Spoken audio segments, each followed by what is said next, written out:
10 season, 10 साल का दबदबा, 5 ट्रॉफी और फिर आया 2025। सीएसके 10वें नंबर पर खत्म हुई। 10वें, जिस फ्रेंचाइजी ने अपनी पहचान कंसिस्टेंसी पर बनाई हो, जहां हर सीजन एक साइलेंट कॉन्फिडेंस रहता हो कि टीम को जीतना आता है, जहां डगआउट में एमएस धोनी का शांत चेहरा सब कुछ संभाल लेता, वहां 10वां स्थान किसी तमाचे से कम नहीं था। ऐसा झटका जिसकी किसी ने उम्मीद नहीं की थी। लेकिन जिस ऑर्गेनाइजेशंस के डीएनए में चैंपियनशिप होती है, वो घबराते नहीं है, वो टीम तोड़ते नहीं, वो किसी को दोषी नहीं ठहराते, वो खुद को रीसेट करते हैं। और सीएसके ने ठीक वही किया। 2025 के बाद जब सारा शोर थमा, तब चेन्नई के थिंक टैंक के पास उंगलियां उठाने के कई ऑप्शन थे। वो कह सकते थे कि टीम बूढ़ी हो चुकी है, कि ओवरसीज प्लेयर्स फेल रहे, कि स्ट्रेटजी अब काम नहीं कर रही। लेकिन उन्होंने ऐसा नहीं किया। उन्होंने आईने में देखा और खुद से सबसे मुश्किल सवाल पूछा, आखिर टूटा क्या है? फिर सीएसके ने वो किया जिसकी किसी को उम्मीद नहीं थी। उन्होंने सिर्फ एक लेकिन ऐतिहासिक ट्रेड इन किया।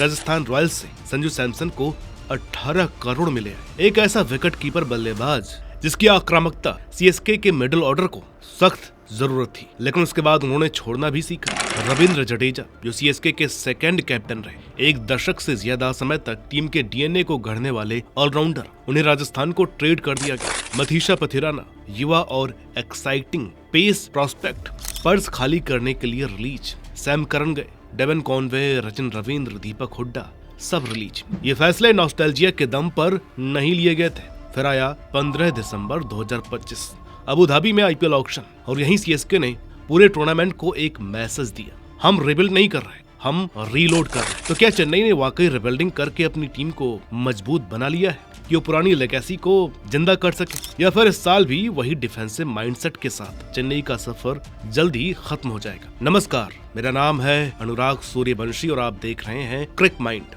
चेन्नई के ऑक्शन की हाईलाइट रहे थे 2 अनकैप्ड इंडियन ऑलराउंडर। पहला नाम था उत्तर प्रदेश के प्रशांत वीर, 20 साल का लेफ्ट आर्म स्पिनर और लेफ्ट हैंड बल्लेबाज।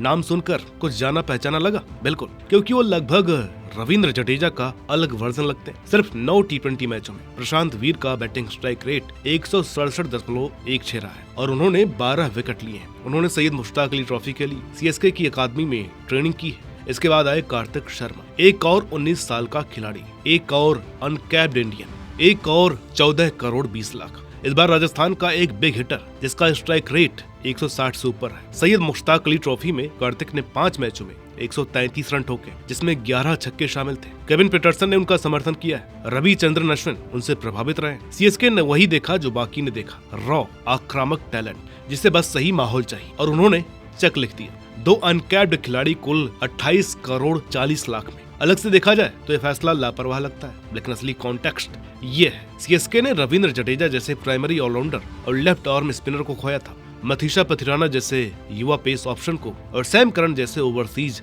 ऑलराउंडर को भी। गैप बड़े थे, बहुत बड़े, और उन गैप्स को भरने के लिए सीएसके ने पहले से साबित नामों पर पैसा उड़ाने की जगह भविष्य को चुना। उन्होंने यूथ को चुना, उन्होंने अपसाइड को चुना। यही तरीका है चैंपियंस के सोचने का। उस लीग में जहां 15-20 फ्रेंचाइजी एक ही साबित टैलेंट के पीछे भाग रही होती हैं, आप हर किसी से ज्यादा बोली नहीं लगा सकते, लेकिन आप हर किसी से बेहतर सोच जरूर सकते। अब बात करते हैं पूरे फुल रिसेट की। कोर सिर्फ बना नहीं रहा, बल्कि इवॉल्व हुआ। 71 मैचों में 40 की औसत से 2500 रन बना चुके ऋतुराज गायकवाड़ कप्तान भी है और ओपनिंग बल्लेबाज भी। एमएस धोनी अभी उसी जगह है जहां से वे क्रिकेट को उस तरीके से समझते हैं जैसे आम लोग समझ ही नहीं पाते। 79 मैचों में 3 की बैटिंग औसत के साथ शिवम दुबे ने अपना टी20 रिदम पकड़ लिया है और अब पावर के साथ खेलते हैं। डेवाल ब्रेविस, साउथ अफ्रीका के युवा बल्लेबाज जिनकी बैटिंग टेक्निक में गजब की एलिगेंस है। जेमी ओबर्टन, इंग्लैंड के ऑलराउंडर जो जरूरत पड़े तो पारी को संभाल भी सकते हैं और रफ्तार भी बढ़ा सकते हैं। नॉर्थन एलिस, ऑस्ट्रेलिया के युवा pacer. Khaleel Ahmed, Indian seamer जिनकी गेंद में पेस और मूवमेंट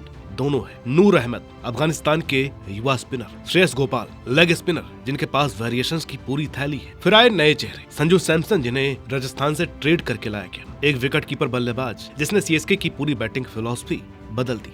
संजू सैमसन डिफेंसिव नहीं खेलते, वो पहली गेंद से अटैक करते हैं। लाइनअप में उनका होना मतलब ये है कि सीएसके अब बिना स्टेबिलिटी खोए आक्रामक हो सकते। इसका एक फायदा ये भी है कि एमएस धोनी और नीचे बल्लेबाजी कर सकते हैं, जहां उनका एक्सपीरियंस और ज्यादा काम आता है। ऑक्शन में Akeal Hosein, Rahul Chahar, Matt Henry, Matthew Short, Aman Khan, Sarfaraz Khan और जैक फ्लॉक्स जैसे नाम चेन्नई में शामिल हुए। पैटर्न बिल्कुल साफ है। सीएसके सुपरस्टार्स के दम पर जीतने की कोशिश नहीं कर रही, वो एक बैलेंस्ड सिस्टम बना रही है। बैटिंग ऑर्डर में अब एग्रेशन का दौर है। ऋतुराज गायकवाड़ पारी की शुरुआत तरीके और टेम्परामेंट के साथ करते हैं। नंबर 2 या 3 पर संजू सैमसन आते हैं, जिन्होंने पिछले सीजन में 9 मैचों में 285 रन बनाए थे और उनका सीजन हल्का ही रहा था। लेकिन उनके आने से सीएसके का पावर प्ले खतरनाक हो जाता है। अब छठे ओवर का इंतजार नहीं होता, क्योंकि संजू पहली गेंद से ही रफ्तार बढ़ा देते हैं। इसके बाद शिवम दुबे आते हैं, एक और पावरफुल बैटर। फिर ऑलराउंडर्स का रोल शुरू होता है। प्रशांत वीर और अकील हुसैन फ्लेक्सिबिलिटी लाते हैं। सिचुएशन के हिसाब से प्रशांत संभाल भी सकते हैं और हमला भी कर सकते हैं। अकील अपने कैरिबियन टच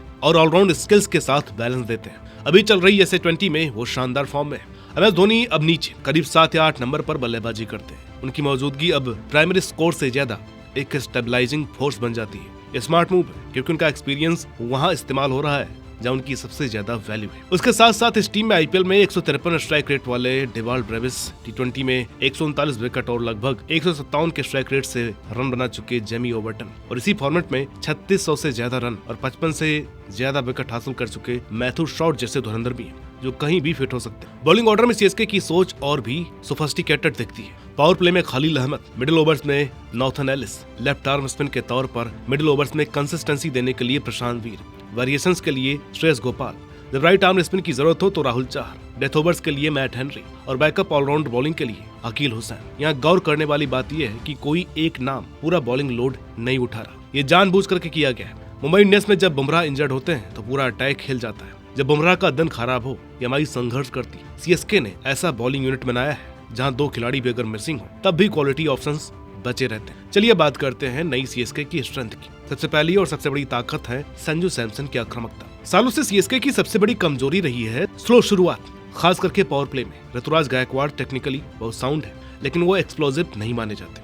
संजू सैमसन यहाँ पूरा गेम बदल सकते हैं। वो ऐसे विकेट कीपर बल्लेबाज हैं जो पहली गेंद से हमला करते हैं। इसका मतलब ये है कि सीएसके अब तेज शुरुआत कर सकती बिना टीम का बैलेंस बिगाड़े। दूसरी ताकत है ड्यूल ऑलराउंडर सिस्टम। प्रशांत वीर और अकील हुसैन की मौजूदगी से सीएसके एक साथ 2 ऑलराउंडर प्लेइंग 11 में खिला सकती है। इससे टीम को अलग अलग तरह से बैलेंस करने के ऑप्शन मिलते हैं। कुछ मैचों में ज्यादा बैटिंग की जरूरत होगी तो कुछ मैचों में बॉलिंग फ्लेक्सिबिलिटी ज्यादा काम आएगी। तीसरा ताकत है यूथ, लेकिन ट्रैक रिकॉर्ड के साथ बाकी टीमों की तरह अनकैप्ड खिलाड़ियों को सिर्फ दुआ के भरोसे नहीं खरीदा गया। सीएसके के यंग पिक्स प्रशांत वीर, कार्तिक शर्मा और जैक फ्लॉक्स, सबके पास डोमेस्टिक क्रिकेट का ठोस रिकॉर्ड है। चौथी ताकत है MS धोनी की लीडरशिप। ये बात शायद सुनने में आम लगे, लेकिन T20 क्रिकेट में नंबर 7 या 8 पर MS धोनी का होना अपने आप में एक बड़ा हथियार है। पांचवी ताकत है overseas bench strength. Jamie Overton, Nathan Ellis, Akeal Hosein, Matt Henry, Zak Foulkes. CSK के पास ऑप्शंस हैं। अगर कोई एक ओवरसीज पेसर इंजर्ड होता है तो दूसरा तैयार है। 2025 में यही गहराई गायब थी, लेकिन जैसा कि हम कहते हैं कि कोई भी टीम परफेक्ट नहीं होती,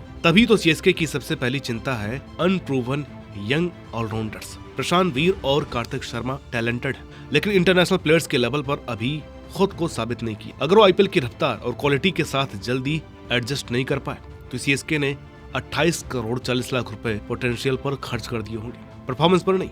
इन दोनों पर पहले दिन से भारी प्रेशर रहने वाला है। दूसरी बड़ी चिंता है जडेजा जितना बड़ा खालीपन। चाहे प्रशांत वीर कितने भी टैलेंटेड क्यों ना, रविंद्र जडेजा को रिप्लेस करना सीधा नहीं है। जडेजा सीएसके के मिस्टर डिपेंडेबल थे, जो हर अच्छे बुरे दौर में टीम के साथ खड़े रहे। उनका left arm spin, power play और डेथ ओवर्स दोनों में एक कांस्टेंट रहा है। प्रशांत वीर को उस लेवल का कंफर्ट जोन बनाने में वक्त लगेगा। तीसरी चिंता है संजू सैमसन की कंसिस्टेंसी। संजू आक्रामक बल्लेबाज है और ये बात अच्छी है, लेकिन T20 में आक्रामकता का मतलब कभी कभी जल्दी आउट होना भी होता है। अगर रिदम न बने, ओपनर या नंबर 3 के लिए अटैक करते हुए आउट होना रिस्की हो सकता है। सीएसके को संजू से दोनों चाहिए, आक्रामकता भी और कंसिस्टेंसी भी। चौथी चिंता है स्पिन डिपार्टमेंट में गैप्स। सीएसके के पास 3 इंडियन स्पिनर है, श्रेयस गोपाल, राहुल चाहर, प्रशांत वीर, लेकिन उनके पास कोई वर्ल्ड क्लास रिस्ट स्पिनर नहीं है जो पावर प्ले में गेंदबाजी कर सके। फ्लैट बैटिंग पिचेस पर इसका फायदा उठाया जा सकता है, यानी नूर परमानेंट ओवरसीज मेंबर हो। पांचवी चिंता है डेथ ओवर्स में ओवरसीज बॉलर्स पर निर्भरता। मैट हेनरी डेथ स्पेशलिस्ट है, लेकिन अगर उनका फॉर्म बिगड़ता है या वो इंजर्ड हो जाते हैं तो डेथ बॉलिंग अकील हुसैन जैसे ऑलराउंडर्स पर टिक जाएगी। खैर,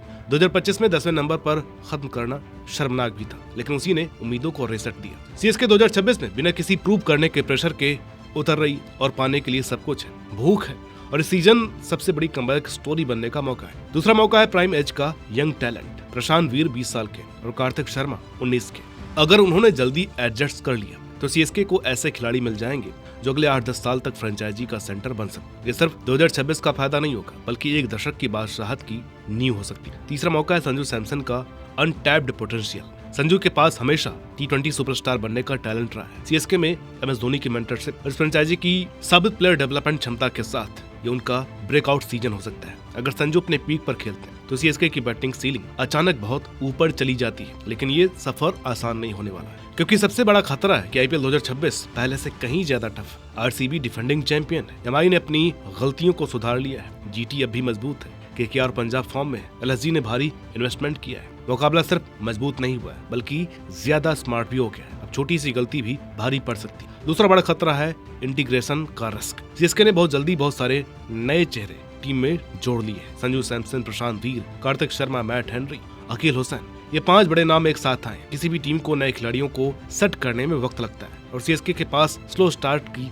लग्जरी नहीं है। तीसरा खतरा है कि डोमेस्टिक सीजन का फॉर्म जरूरी नहीं है कि आईपीएल में ट्रांसलेट हो। प्रशांत वीर डोमेस्टिक T20 में अच्छे रहे, लेकिन यूपी T20 लीग से आईपीएल तक का जंप बहुत बड़ा होता है। रफ्तार अलग होती है, बॉलिंग क्वालिटी अलग होती है और प्रेशर कई गुना ज्यादा होता है। उनसे तुरंत इम्पैक्ट करने की उम्मीद करना थोड़ा ऑप्टिमिस्टिक है, लेकिन ऑक्शन वाला भरोसा सही साबित होगा या नहीं, इसका जवाब टूर्नामेंट शुरू होते ही मिल जाएगा। लेकिन अगर आईपीएल के इतिहास में कोई एक फ्रेंचाइजी है जिसके पास ऐसे बोल्ड फैसलों को जस्टिफाई करने का ट्रैक रिकॉर्ड है, तो वो है चेन्नई सुपर किंग। अब सवाल आपसे है, क्या सीएसके का यह रिसेट काम करेगा? क्या प्रशांत वीर और कार्तिक शर्मा आईपीएल क्रिकेट के लिए तैयार है? या सीएसके ने यूथ पर जरूरत से ज्यादा दांव लगा दिया? क्या संजू सैमसन की आक्रामकता सीएसके के मेथोडिकल अप्रोच के साथ फिट बैठेगी? कमेंट्स में अपनी राय लिखिए, अपनी सीएसके की प्लेइंग 11 बनाइए और देखते हैं कि किसकी टीम सबसे पहला मैच खेलती। और थोड़ा माफ कीजिएगा, जुकाम की वजह से आवाज बदली है, लेकिन ये समस्या जल्द ही दूर हो जाएगी। मिलते हैं आपसे अगली वीडियो में, तब तक के लिए नमस्कार।